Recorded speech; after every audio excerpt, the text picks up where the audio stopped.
भाजपा पर लंबे समय से यह आरोप लगता रहा है कि वह सवर्ण वर्ग की राजनीति करती है, लेकिन अब तस्वीर तेजी से बदलती हुई दिखाई दे रही है।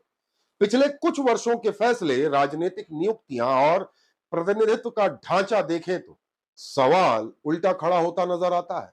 क्या भाजपा अब सवर्ण वर्ग को केवल फिक्स वोट बैंक मानकर ही चल रही है? क्या इसलिए इसे दरकिनार किया जा रहा है? क्या पार्टी में अब ब्राह्मण, क्षत्रिय, वैश्य और कायस्थ समाज के नेताओं के लिए बड़े पदों की जगह धीरे धीरे समाप्त की जा रही है या कम हो रही है? मध्य प्रदेश की वर्तमान राज्यसभा संरचना इस चर्चा को सबसे ज्यादा बल देती है। प्रदेश से भाजपा के मौजूद 11 राज्यसभा सांसदों की सूची उठाकर देंगे तो उसमें मध्य प्रदेश का एक भी सवर्ण चेहरा दिखाई नहीं देता। जातिगत समीकरण साफ संकेत देते हैं कि भाजपा ने प्रतिनिधित्व की राजनीति में सवर्ण वर्ग को लगभग किनारे कर दिया है या करना शुरू कर दिया है। वर्तमान 11 सांसदों में अल्पसंख्यक, दलित, पिछड़ा और आदिवासी समाज के सांसद ही दिखेंगे। उमेश नाथ महाराज हो, सुमित्रा वाल्मीकि हो, सुमेर सिंह सोलंकी हो, कविता पाटीदार हो, माया नरोलिया हो या बंसीलाल गुर्जर, ये सारे चेहरे आरक्षित वर्ग के हैं। वहीं दक्षिण भारतीय और अल्पसंख्यक प्रतिनिधित्व को भी प्राथमिकता दी गई। लेकिन प्रदेश के ब्राह्मण, क्षत्रिय और वैश्य यानी सवर्ण समाज का एक भी बड़ा राजनीतिक चेहरा इस सूची में नजर नहीं आता। यह केवल संयोग नहीं माना जा सकता, बल्कि भाजपा की बदलती सामाजिक रणनीति का संकेत जरूर माना जा सकता है। मोहन यादव सरकार के मंत्रिमंडल की तस्वीर भी लगभग यही कहानी कहती है। मोहन मंत्रिमंडल में अन्य पिछड़ा वर्ग, अनुसूचित जाति और अनुसूचित जनजाति वर्ग के लगभग 75% से ज्यादा प्रतिनिधि मौजूद है, यानी इनका प्रतिनिधित्व प्रमुखता से दिखाई देता है, जबकि सवर्ण वर्ग सीमित संख्या तक सिमटा हुआ नजर आता है। यही कारण है कि भाजपा के पारंपरिक समर्थक वर्ग के भीतर अब असहजता लगातार बढ़ती हुई दिखाई दे रही है। पिछले कुछ वर्षों में कई ऐसे घटनाक्रम भी हुए जिन्होंने इस नाराजगी को और बढ़ा दिया। केंद्र सरकार द्वारा यूजीसी से जुड़े फैसलों को लेकर सामान्य वर्ग के विद्यार्थियों के साथ हुए भेदभाव को लेकर असंतोष देखने को मिला।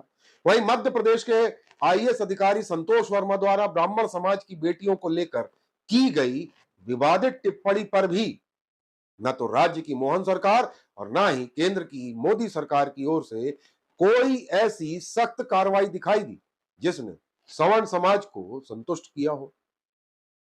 इससे यह धारणा मजबूत हुई कि भाजपा अब सवर्ण वर्ग की भावनाओं को पहले जैसी प्राथमिकता नहीं देती।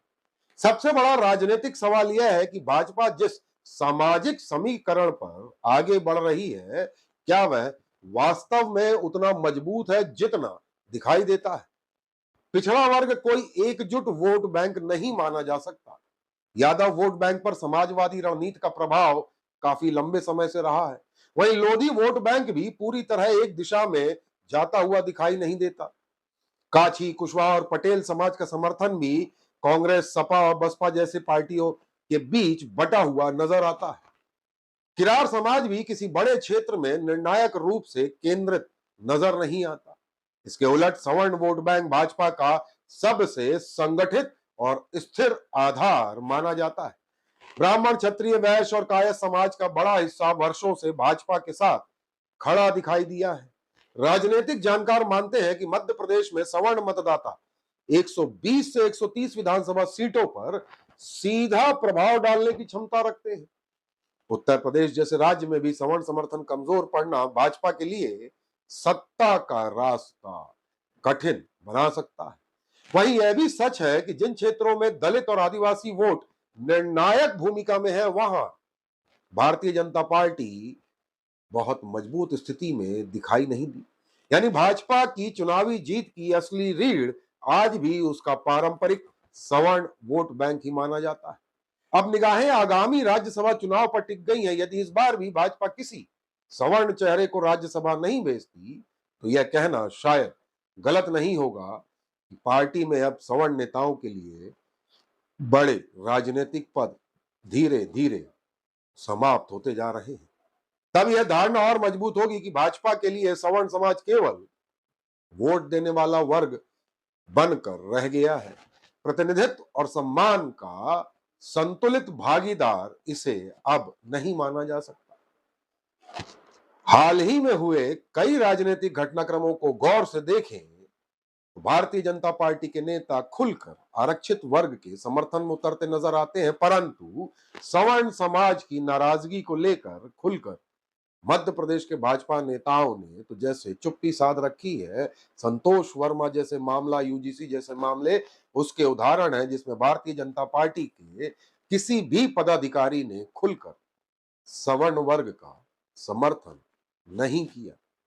हालांकि कुछ नेताओं ने जरूर घुमावदार बयान दिए, परंतु यह कहते मुझे तो कोई नजर नहीं आया कि सवर्ण वर्ग के साथ भारतीय जनता पार्टी की सरकार खड़ी है और संतोष वर्मा जैसे अधिकारियों पर कठोर कार्रवाई की जाएगी और यूजीसी जैसे नियम जो भेदभाव बढ़ाते हैं उनको हटाया जाएगा। और अब राज्यसभा के संभावित दावेदारों में ही सवर्ण वर्ग के नेताओं की भूमिका को लेकर सवाल खड़े होने लगे हैं। दबी जुबान यह चर्चा है कि राज्यसभा में 11 सांसदों में जातिगत संतुलन क्यों नहीं दिखाई दे रहा है। आरक्षित वर्ग को सम्मान मिलना चाहिए, ऐसा कहना है पार्टी के नेताओं का, परंतु संतुलन साधने की भी जिम्मेदारी संगठन के कर्ता धर्ता या आला कमान की है। तो देखना दिलचस्प होगा कि आगामी राज्यसभा में जो 3 सीटें रिक्त हुई हैं उसमें भारतीय जनता पार्टी की उम्मीदवार क्या जातिगत संतुलन को ध्यान में रखकर सामने आते हैं या फिर पुनः भारतीय जनता पार्टी एक बार केवल और केवल आरक्षित वर्ग की ओर झुकती हुई नजर आएगी।